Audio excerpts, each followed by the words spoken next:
elevator. I think it was registering about minus 45 with the wind chill. So just to show his what kind of dedication he has to the Tisdale sub and trying to make things work up to Churchill. With that, I'll turn it over to you, John.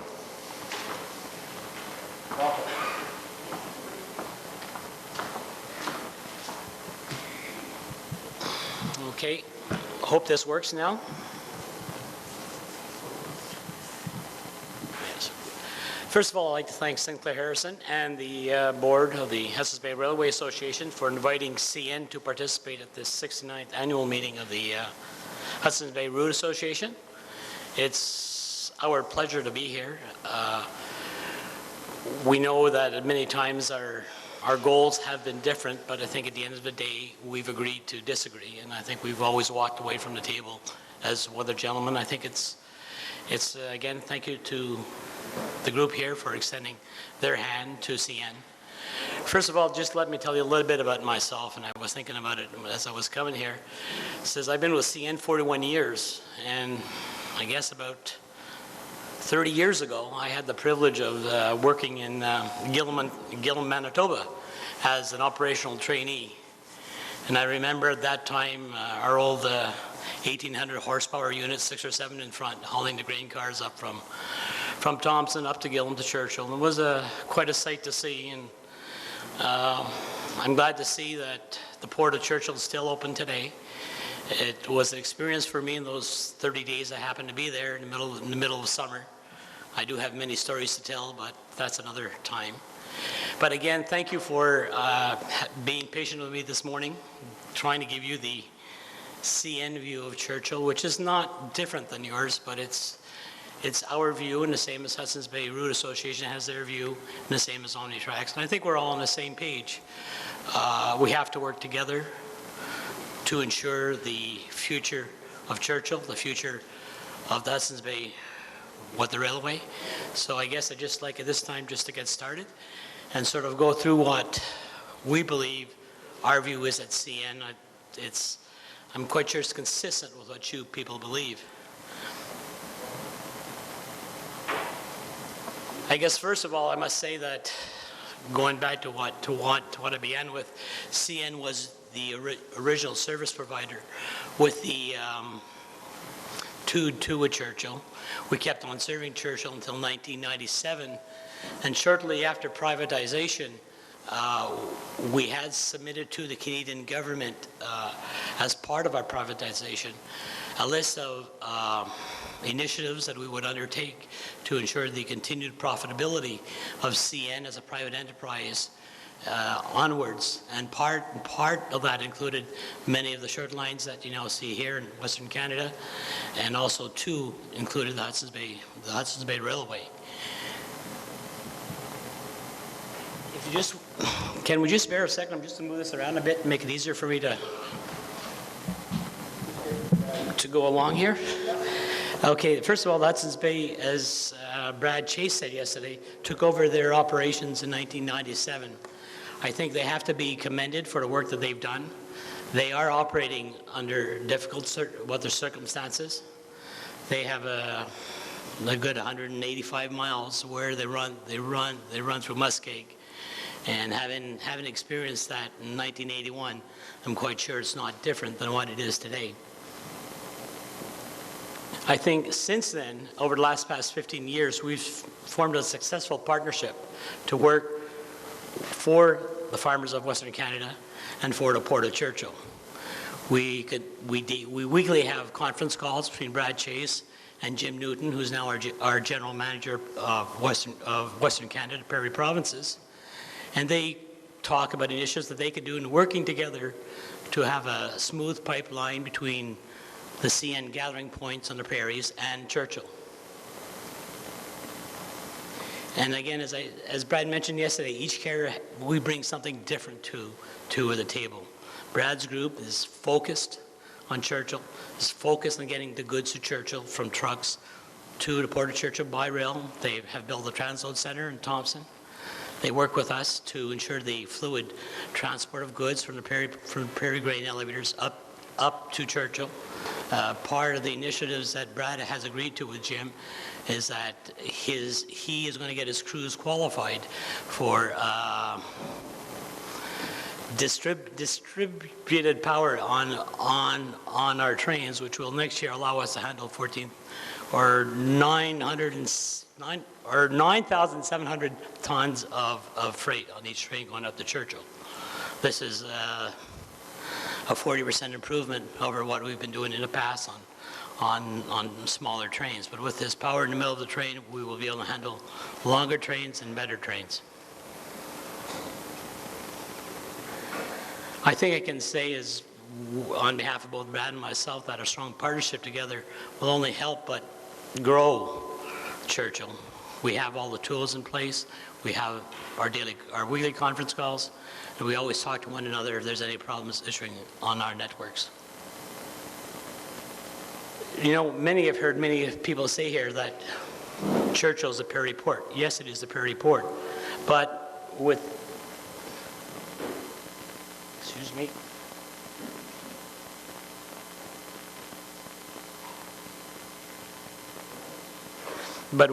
but it's also a North American port, because when we connect with the HBRA at Churchill, they have access to the Eastern Canada, Western Canada, and the Central States along the Mississippi Valley. Also, too, with our alliance with Kansas City Southern, CN has access to Mexico out of Memphis. Really looking here, we have about, in Western Canada, CN has a network of about 8,700 miles that stretches from the Manitoba border to Vancouver. On top of that, we have another 1,100 miles of short lines and another 600 and some odd miles of the Hudson's Bay Route Association. So we have a pretty vast network in Western Canada, and when you look with our short line partners, we are the largest carrier in Western Canada.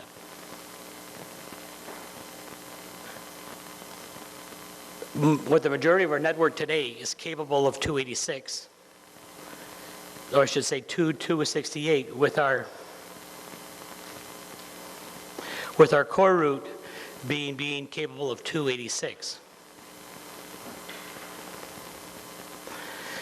In there we have serviced many elevators. We service over 100 elevators in Western Canada directly last year.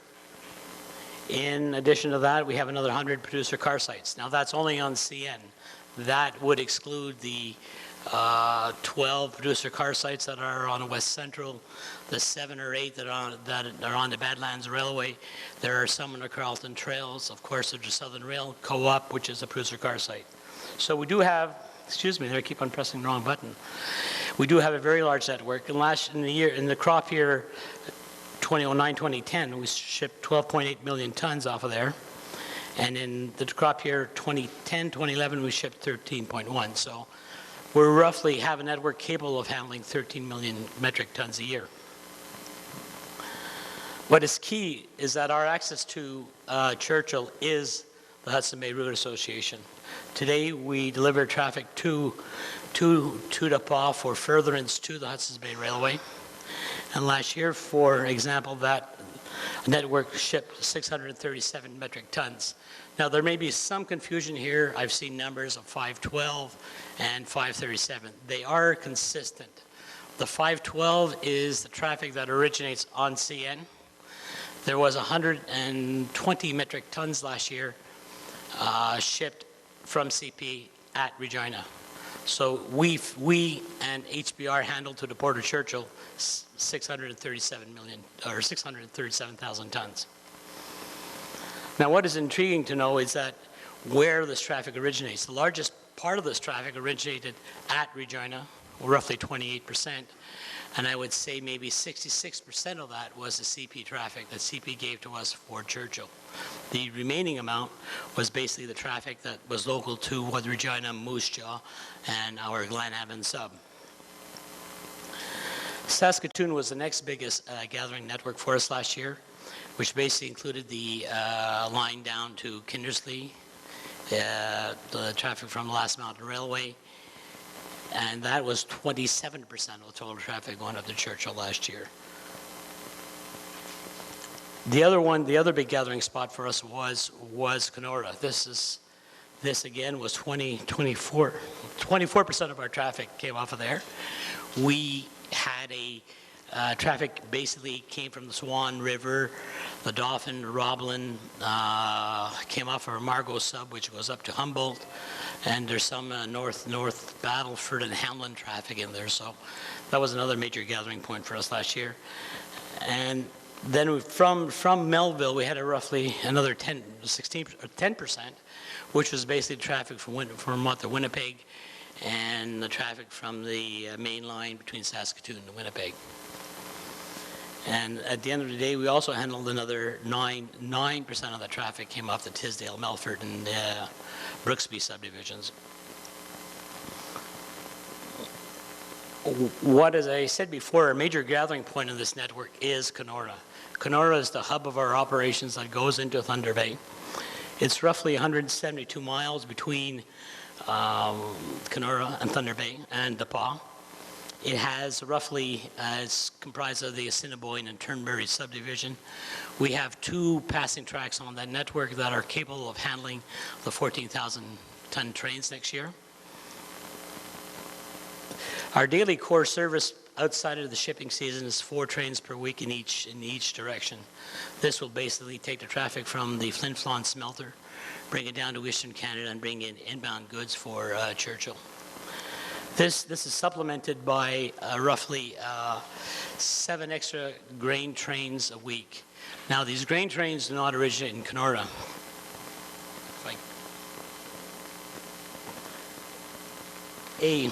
A significant portion of our traffic, I should just go without it, originates in Saskatoon. We form trains there, and they are direct hits. They go directly to Kenora and back up. We have a transit hour in there about 48 hours to go from Saskatoon to give over to HBRA in DePaul. We also have traffic coming out of Regina. That's again a through dedicated train. There's no handling whatsoever. It's just our crews got off and on. They just bring it up to DePaul. That is about 24 hours.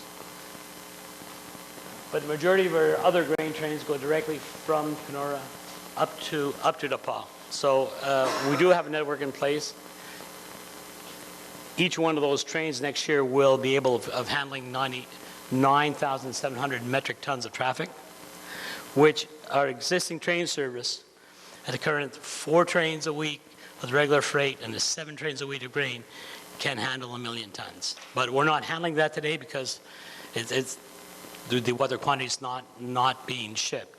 Now, if we were to increase the service to 7 days a week from a regular service in grain season, we would add another 50% to the amount of traffic that we can handle with the existing core services between Kenora and DePaul. So we have the services in place. We don't need to add any extra people. We may have to add a couple of extra units, but we can handle up to 1.5 million tons a year up to DePaul of grain.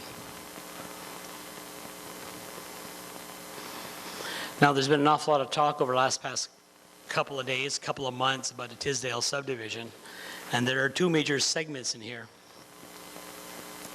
The first one is the line between Hudson's Bay and Kearley, what we call as Railway Point.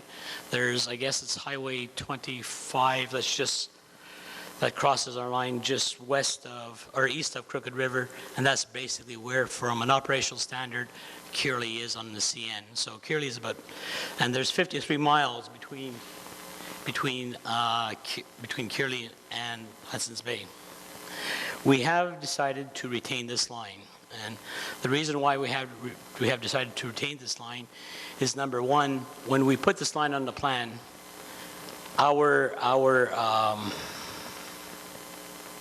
the feelings of our government affairs group was that the Conservative government was not going to change the wheat board, that there was to be some opposition. So we said, okay, it's not going to change. It was not even on our radar scope at the time, so we decided, okay, we do not need, if nothing changes at Churchill, we do not need the Tisdale subdivision. So we put it on our plan. But after the announcement from the Canadian government that they were going to scrap the wheat board, that they were going to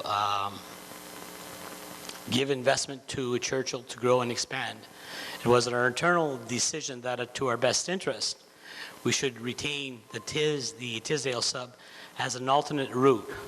If traffic grows the way Brad is talking and the way Brad's team was talking yesterday, and there's potash and everything else, we may eventually need the Tisdale subdivision. Our plan is basically to reopen that line and handle the future traffic growth that's going to be coming to Churchill. I think our first steps in the process are going to be this May, where we're going to run a truck inspection car for the vehicle on the line. It's basically the same as any test car, but it's smaller, it's much more compact. And our senior engineer in Western Canada, Tom Bourjoin, is going to go on the trip with a track supervisor, and they will go from Hudson's Bay to Kearley to understand the conditions of the track. And the way it was explained to me was that, first of all, they are going to go through the line, determine the quality of the line in terms of if there's any broken gauges, if there's any broken rail. It would also give them the soft spots in the rail. They will then do that and evaluate what needs to be done. It's our educated opinion at the time, our first step is going to be drainage, because it's through a sector of the country where there's an awful lot of beavers, there's an awful lot of water, and so we will have first to drain. Once that's been drained, we figured maybe 2 months from now we would go back down the line with the same truck to get a proper reading of what really needs to be repaired. These vehicles are used on the main line. They are able to spot repairs and work that have to be done. We have a listing what has to be done. We figure that engineering process alone to upgrade the line is going to be over $10 million. Majority of that will be of the damage that's been caused by water. And that will be in the bridges. There may have to be some major culvert work.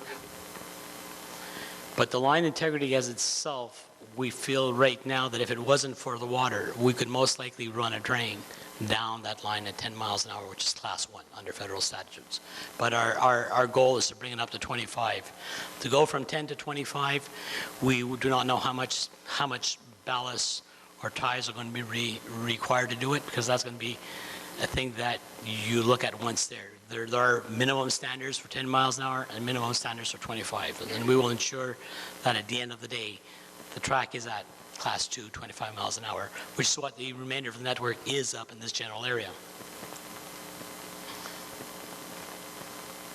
As far as the structures are concerned, we are going to be looking at that later this summer after there's been some drainage done, so that we can understand whether there's any major repair work that needs to be done on the bridges.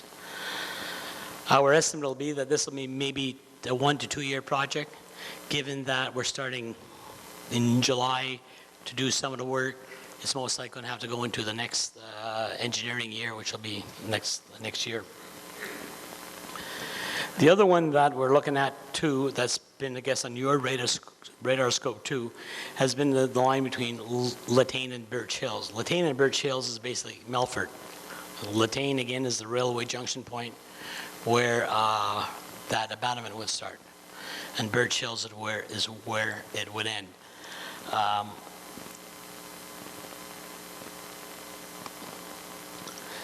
The last customer notified us in 2010 that he was shutting down. So from 2010 onwards, we haven't not had any traffic on that line. I think in the last crop year we had was 2009 to 2010. We listed the railway line as a discontinuance candidate in 2011. And we are going to go through it under federal statutes. That line has to remain on our 3-year plan for 12 months before we can proceed to the next steps, which is to publish the notice of discontinuance. It is in the paper. Now, the notice of discontinuance in the paper, we expect it to be this summer. Oops, I just skipped a little bit ahead of myself. But we are going to be working before then with Hudson Bay Road Association to get a review of the maintenance costs for that line. It's a twofold approach. It's going to be a review of the maintenance costs that would be required to put the line back in service, which we believe would be minimal at Class 2. And then the next step would be to bring it up to Class 3, which is 40 miles an hour. Really, there's a debate at CN internally. If all the traffic from that line is going up to Churchill, and Churchill is 268, why bring it up to 286? It's added expense that does not need to be made. You know, if you have a segment of your network at 286, you've basically overspent by 20 or 30% to upgrade the line. So, you know, there is a higher maintenance level at 286. There's a higher degree you need to weld the rails, and each weld is $75. So, you know, it does not come cheap. And again, as I said, the earliest that we could do the notice of discontinuance is this summer. But we will work with the Hudson Bay Road Association to ensure that there's a communication well advanced at the time of when it's going to be in the papers. I am hoping that there will be some sort of positive response on your engineering study, and that perhaps we may not need to go to that approach.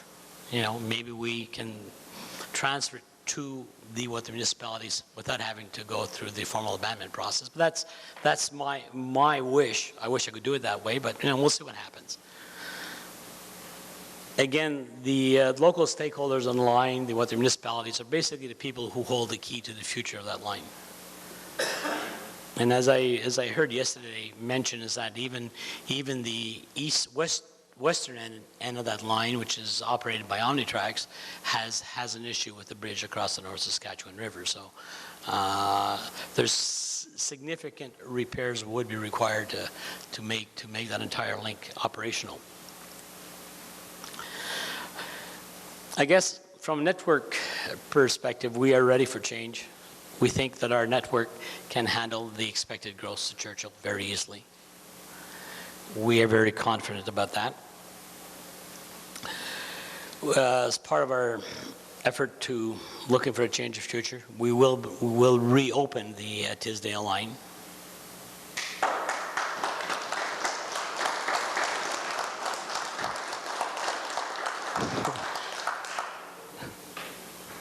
But for future growth. It's your responsibility now.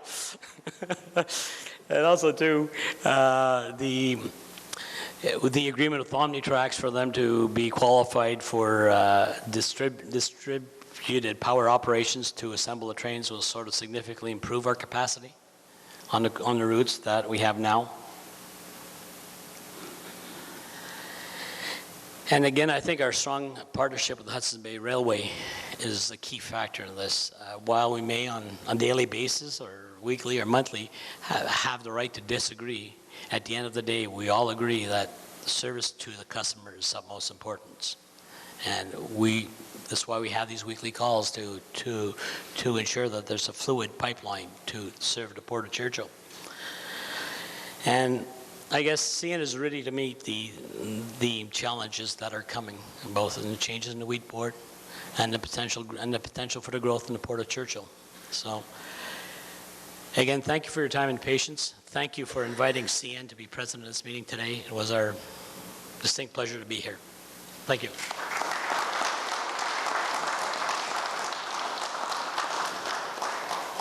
Can you take a few questions? From you, yeah. Well, thank you very much. That's very enlightening and great news that there is a future on the Tisdale sub. And I know the drainage, the Reeve of Hudson Bay is here, and I know the RMs, Neil Hardy down there, the RMs have problems with beavers, and we talked about that perhaps CN might work with them in their beaver control. The president of SARM is here, and he indicated to me that there's a bounty on beavers, so next time you come out, bring your gun and you can pay for your trip with beaver tails. But any questions? Wayne, tell us about your facility on the Tisdale subline and what this might mean for you. No? Just go to the mic. I mean, we've got to talk about the future and what's there, and look into the crystal ball and see what might happen. And maybe a question. Well, it's likely hard to say